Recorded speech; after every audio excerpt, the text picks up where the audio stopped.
Data engineer ఎలా అవ్వాలో చెప్తాను. నేను నిన్న already data analyst and data scientist ఎలా అవ్వాలో చెప్పాను. సో ఇవన్నీ కూడా ఇంటర్లింక్డ్ అనమాట. పైథాన్ అండ్ ఎస్క్యూఎల్ అనేవి చాలా ఇంపార్టెంట్. తర్వాత ఈటీఎల్ ప్లాట్ఫామ్ గురించి తెలుసుకోవాలి.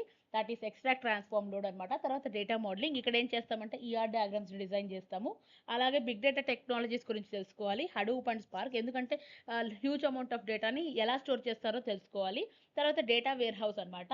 సో ఇక్కడ ఏం చేస్తామంటే ఓఎల్ఏపి డిజైన్, సిస్టమ్ డిజైన్, ఇంకా వీటి గురించి అంతా మనం చూస్తాం ఇక్కడ.